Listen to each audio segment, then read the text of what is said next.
All'ora di cena il Presidente del Consiglio Giuseppe Conte firma l'ennesimo DPCM che detta le regole per le feste di Natale, ma è subito scontro con le regioni informate dei provvedimenti qualche ora prima e senza un'analisi epidemiologica complessiva. Giuseppe Conte esordisce sulle reti nazionali dicendo: non possiamo abbassare la guardia, dobbiamo evitare una terza ondata a gennaio che potrebbe essere violenta. Intanto non faremo un nuovo lockdown generalizzato, niente divisioni, è il momento di agire uniti. I governatori delle regioni esprimono rammarico per il metodo con cui è stato approvato il decreto e le regole per gli spostamenti dal 21 dicembre al 6 gennaio. È una misura ingiustificata, attaccano. Si crea di fatti una disparità di trattamento tra chi abita in una grande città e i milioni di italiani che vivono invece nei piccoli comuni. Alla fine arriva qualche deroga, gli spostamenti vanno garantiti per le realtà più piccole, per situazioni di necessità e per la fruizione dei servizi necessari, a partire dal non lasciare gli anziani da soli ed anche per consentire il ricongiungimento delle coppie conviventi. Il decreto, valido dal 4 dicembre fino al 15 gennaio, contiene le restrizioni già annunciate e nessuna delle concessioni che erano state ipotizzate o chieste dai governatori. Niente centri commerciali aperti nei fine settimana e nei festivi, ristoranti chiusi la sera, niente sci fino al 7 gennaio, quarantena per chi viene dall'estero. Chi va all'estero dovrà poi rimanere 2 settimane in quarantena. Chi decide di passare l'ultimo dell'anno in albergo dovrà cenare in camera, ma soprattutto non ci si potrà muovere dal proprio comune a Natale, Santo Stefano e Capodanno, giorno questo in cui il coprifuoco sarà posticipato alle 7 del mattino. Unica concessione l'apertura dei ristoranti a pranzo il 25 e il 26 e il 1 gennaio, anche se il divieto di muoversi sarà comunque un ostacolo. Solamente i sindaci con Antonio De Caro, presidente dell'ANCI, approvano il decreto e invitano il governo a non dare segnali di allentamento.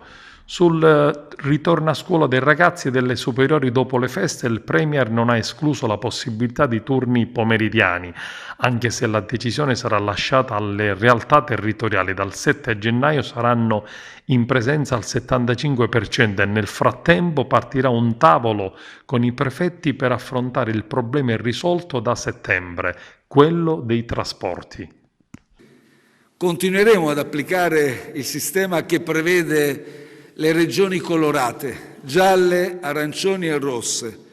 È un sistema che sta funzionando, che si sta rivelando efficace.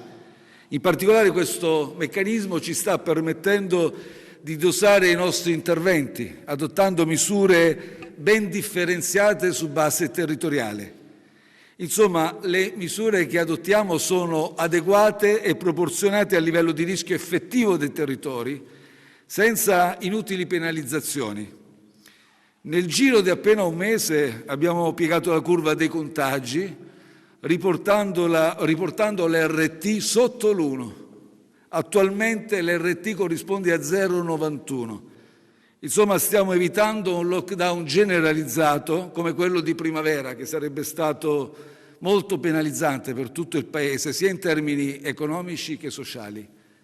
Questi risultati ci confortano, ma c'è un aspetto che non ci consente distrazioni, che non ci permette di abbassare la guardia.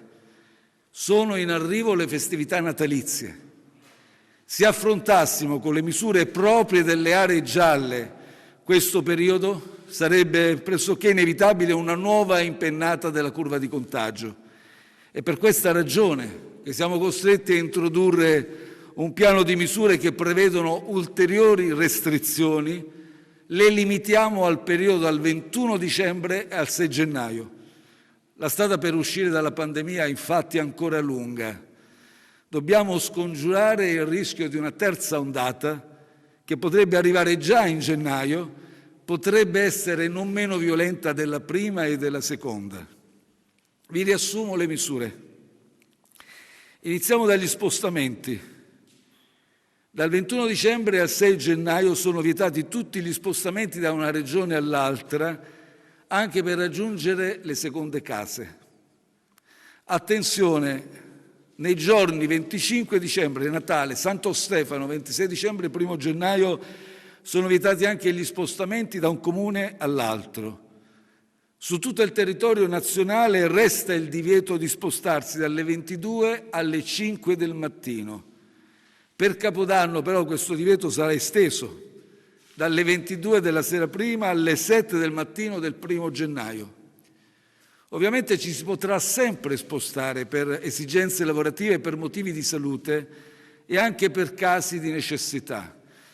E voglio anche chiarire che nei casi di necessità ricorre, faccio un solo esempio, anche l'iniziativa di prestare assistenza a persone non autosufficienti. In ogni caso è sempre consentito il rientro nel comune in cui si ha la residenza, si ha il domicilio, che è il luogo di lavoro, il luogo delle attività abituali, o dove è la propria abitazione, vale a dire il luogo dove si abita con continuità o periodicità. Ecco, questo permetterà, faccio un esempio, il ricongiungimento di coppie che sono lontane, distanti per motivi di lavoro, ma che convivono quantomeno con una certa frequenza, periodicità nella medesima abitazione. Rientri dall'estero. Gli italiani che andranno all'estero per turismo tra il 21 dicembre e il 6 gennaio al rientro dovranno sottoporsi alla quarantena. Bar e ristoranti. Nell'area gialla bar, ristoranti, pizzerie resteranno sempre aperti a pranzo. Quindi sarà possibile anche pranzare il giorno di Natale, per intenderci, di Santo Stefano. Nelle aree arancioni e rosse, bar e ristoranti e così via resteranno aperti dalle 5 alle 22 solo per l'asporto, mentre la consegna a domicilio sarà sempre possibile. Il problema tanto sentito da tutti gli italiani e non solo, quello dei festeggiamenti, delle pranzi, delle cene in casa, dei veglioni. Qui dobbiamo intenderci, in un sistema liberal democratico noi non possiamo entrare nelle case delle persone e imporre delle stringenti limitazioni. È per questo che possiamo limitarci a introdurre una forte raccomandazione, ma chiediamo veramente a tutti, cerchiamo tutti di rispettarla, raccomandiamo fortemente di non ricevere a casa persone non conviventi, soprattutto in queste occasioni che sono quelle di maggiore convivialità, dove i festeggiamenti diventano più intensi. È una cautela essenziale, non solo per noi stessi, ma per proteggere i nostri cari, specie i genitori, i nonni più anziani.